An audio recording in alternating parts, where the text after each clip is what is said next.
कल हमने एक वीडियो बनाई जिसमें हमने ये बताया कि जो पीटीआई के लोग हैं वो जमात इस्लामी को वोट करें, इसलिए कि जिस ख्वाहिश को लेकर वो पीटीआई में शामिल हुए थे वो इस वक्त जमात इस्लामी पूरी कर सकती है। तो मुझे बाद पीटीआई के दोस्तों ने राब्ता किया और उन्होंने कहा कि आप ये कैसे कह रहे हैं कि अगर हम जमात इस्लामी के अलावा किसी और को वोट देंगे तो वो पीडीएम की जमातों को जाएगा। मैं आपको इसकी दो टेक्निकलिटी समझाता हूँ। पहली बात ये समझ लीजिए कि कौमी असम्बली की टोटल 336 सीटें हैं, जिनमें से 266 सीटों के ऊपर बराह रास्त इंतखाब होता है और 70 सीटें जो है वो रिजर्व हैं। उनमें से 60 सीटें खवातीन की हैं और 10 जो है वो माइनॉरिटीज की हैं। और ये 70 सीट्स जो हैं ये कौमी असम्बली में जमातों की नुमाइंदगी के मुताबिक उनमें तकसीम होती हैं। आजाद उम्मीदवार इससे बाहर होते हैं। तो आप अगर आजाद उम्मीदवार को वोट देंगे तो पहले ही दिन आपने जमात इस्लामी को जो सीटें आएंगी रिजर्व में से, उनके अलावा तकरीबन 50 के करीब 50-55 सीट्स वो पहले दिन आपने नून लीग और पीपल्स पार्टी की झोली में डाल दी हैं, पीडीएम की जमातों की झोली में डाल दी हैं।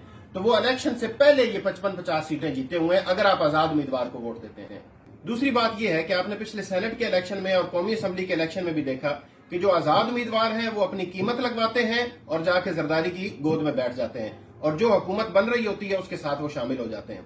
आपने कराची में भी देखा पिछले बलदियाती इंतखाबात के अंदर कि पीटीआई के 30 लोग जो हैं उन्होंने वो बिक गए, वो जरदारी से उन्होंने पैसे लिए और उन्होंने अपने कायद के हुक्म के खिलाफ वोट किया।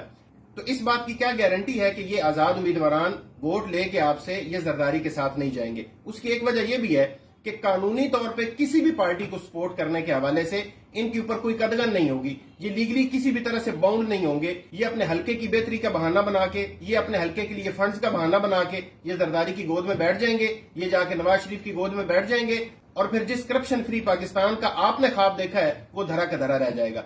तो ये दो टेक्निकल बातें हैं जिनकी वजह से मैं कहता हूं कि आपको इस वक्त जमात के हाथ मजबूत करने चाहिए, तराजू को वोट देना चाहिए, आजाद उम्मीदवारान को नहीं देना चाहिए, ताकि जमात एक मजबूत पार्टी बनकर उभरे और वो आपके इस करप्शन फ्री पाकिस्तान के ख्वाब को और इंसाफ के इस ख्वाब को पूरा कर सके।